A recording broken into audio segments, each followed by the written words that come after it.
Percayakah Anda jika ada yang mengatakan bahwa metode medis seperti kraniotomi yang super sulit dan dengan efek samping sekuela serta komplikasi yang sulit dikendalikan itu telah ada dan berlangsung sukses pada ribuan tahun yang lalu? Kita tahu susunan otak manusia itu sangat rumit dan kompleks, apalagi menempati 1/5 suplai darah tubuh manusia.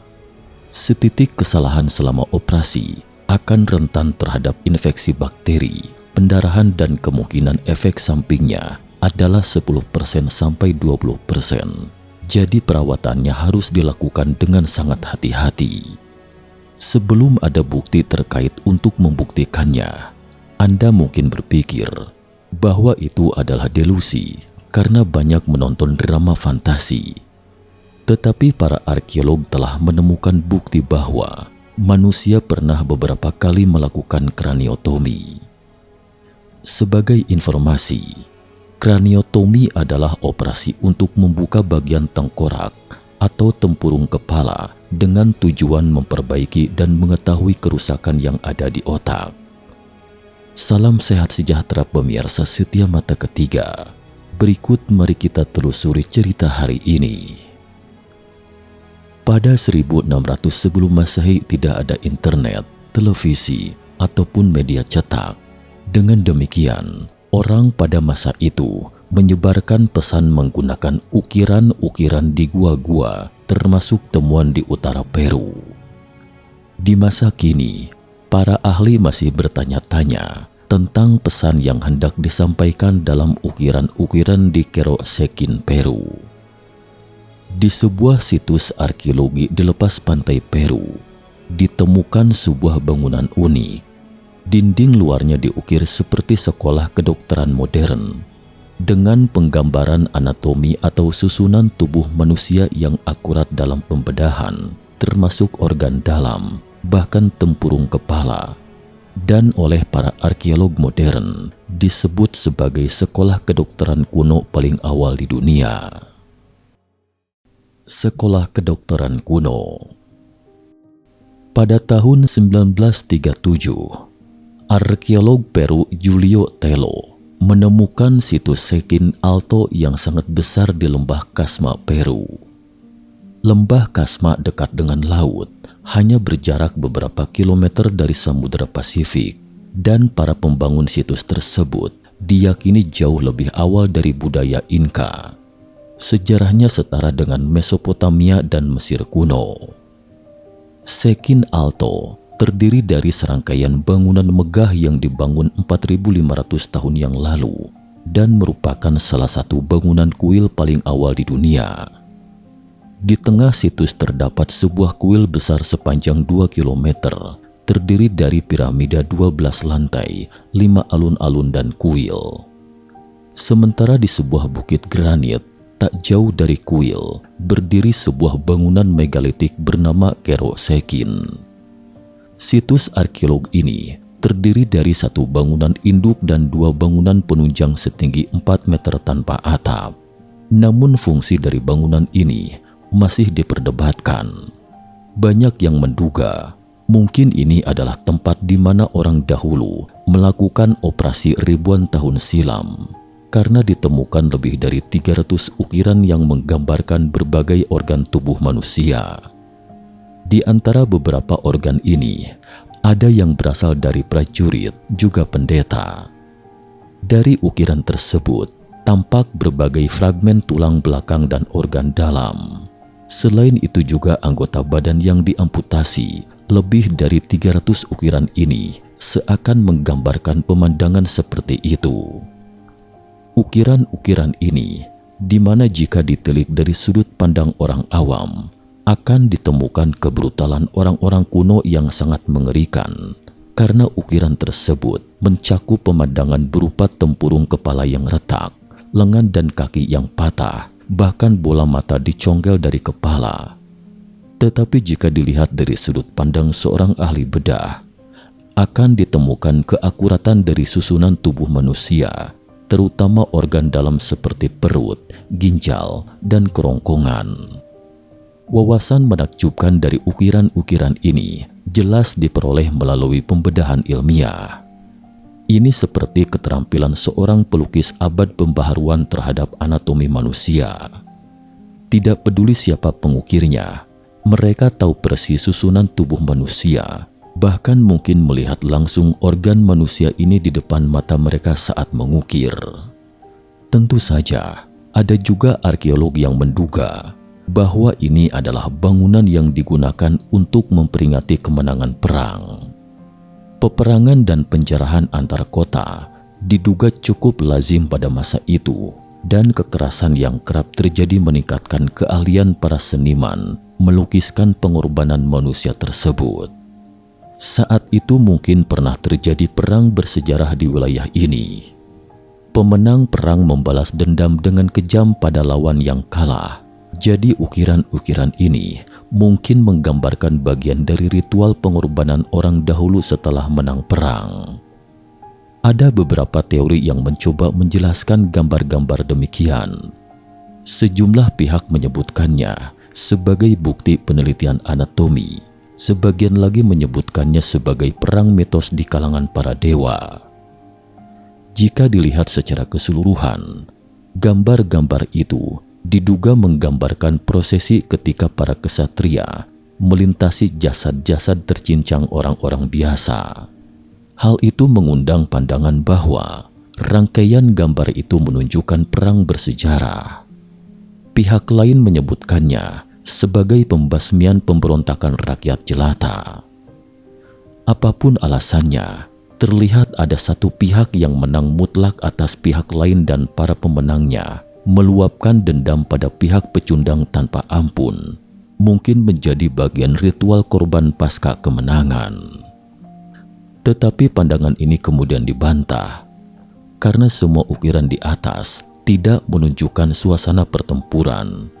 Dan seiring penggalian arkeologi lebih lanjut, para arkeolog meyakini bahwa itu adalah masyarakat kuno yang sangat damai, seperti peradaban Norte Kiko atau Caral di Peru. Penduduk setempat bahkan tidak memiliki pasukan khusus, dan mereka tidak tahu apa itu perang. Selama ribuan tahun, mereka hidup harmonis, dan para arkeolog juga tidak menemukan senjata atau alat apapun yang mungkin digunakan dalam perang. Beda dengan suku Aztec dan Maya belakangan, mereka tidak memiliki ritual pengorbanan yang brutal, sehingga para arkeolog benar-benar tidak bisa mengaitkan mereka dengan adegan pengorbanan yang mengerikan itu. Jadi, beberapa sarjana mencetuskan pandangan lain yang sangat mengerikan tetapi logis. Menurut mereka, Kero Sekin adalah pusat medis dan bedah tertua di dunia. Ukiran di dinding luar adalah operasi yang dilakukan oleh para dokter kuno di dalam gedung. Bukti yang mendukung adalah salah satu ukiran yang dengan jelas menggambarkan kraniotomi yang sedang berlangsung. Asal tahu saja, meski di zaman modern sekalipun, kraniotomi itu sama dengan menuju ke gerbang neraka. Di zaman kuno, tanpa anestesi dan antibiotik, kraniotomi itu tak buahnya seperti hukuman mati.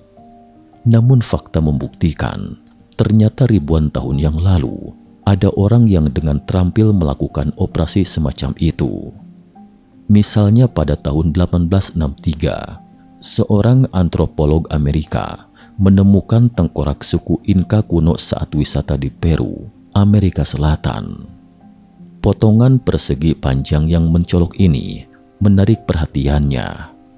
Setelah dilakukan penelitian oleh ahli anatomi, ditemukan adanya tanda-tanda infeksi di sekitar sayatan. Artinya sayatan tersebut tidak dilakukan setelah kematian si pemilik tengkorak, tetapi operasi yang dilakukan semasa hidupnya. Kini kraniotomi dari ribuan tahun yang lalu itu akhirnya terungkap. Penemuan ini sangat mengejutkan karena berlangsung selama ribuan tahun. Sementara perkembangan bedah otak manusia di zaman modern baru bisa ditelusuri kembali hingga tahun 1935. Periode psikobedah atau bedah saraf untuk gangguan mental diciptakan oleh psikiater dan ahli bedah saraf Portugis, dan seiring perkembangan zaman, masih banyak persyaratan lingkungan dan norma bedah tengkorak di berbagai negara. Lantas, bagaimana suku Inka ribuan tahun yang lalu itu berhasil melakukan kraniotomi? Intinya, jika hanya ada satu tengkorak manusia dengan bekas kraniotomi yang menakjubkan itu, kita masih dapat mengatakan itu murni kebetulan. Ibarat seekor kucing buta yang sulit menangkap tikus yang lincah, dan jika menemukan tikus mati juga hanya murni kebetulan. Tetapi belakangan, dalam suatu kegiatan arkeologi, peneliti bahkan menemukan lebih dari 50 tengkorak manusia. Yang menakjubkan adalah sekitar 21 tengkorak pernah menjalani kraniotomi serupa dan kemudian pulih.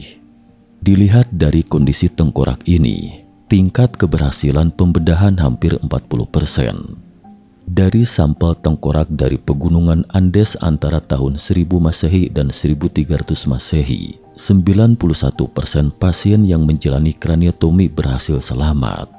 Ini adalah statistik yang mengejutkan.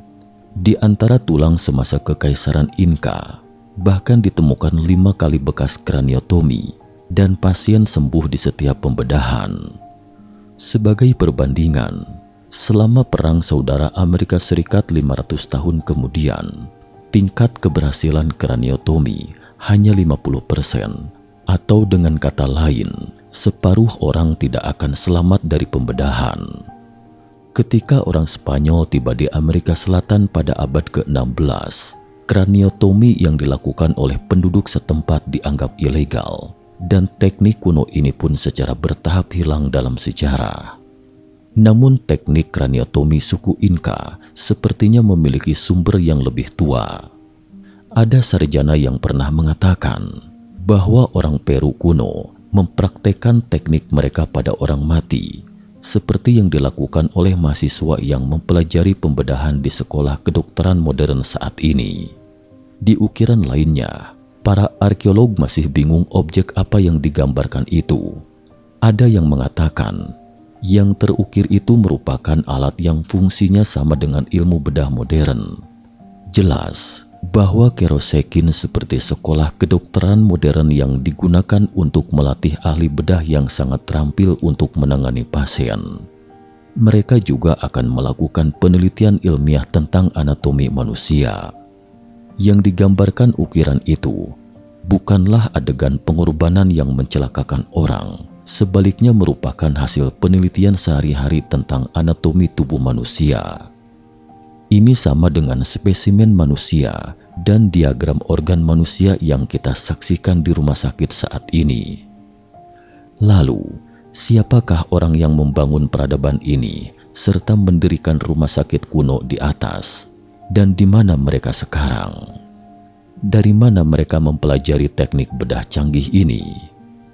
Ahli anatomi terkenal Samuel Morton 1799 hingga 1851 pada abad ke-19 menyimpulkan setelah mempelajari tengkorak manusia di seluruh dunia bahwa sebelum suku Inka memasuki panggung sejarah, sepertinya ada ras dengan bentuk tengkorak berbeda di Peru dan Bolivia saat ini selain Homo sapiens.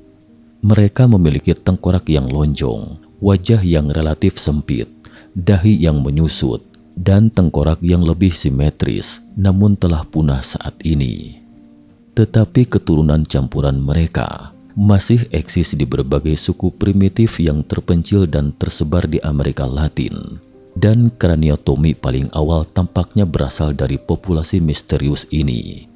Lalu, dari mana asal kelompok orang misterius berkepala lonjong ini? Mungkinkah mereka berasal dari planet lain seperti yang dirumorkan di dunia maya? Wallahu a'lam. Sekian dan terima kasih atas perhatiannya.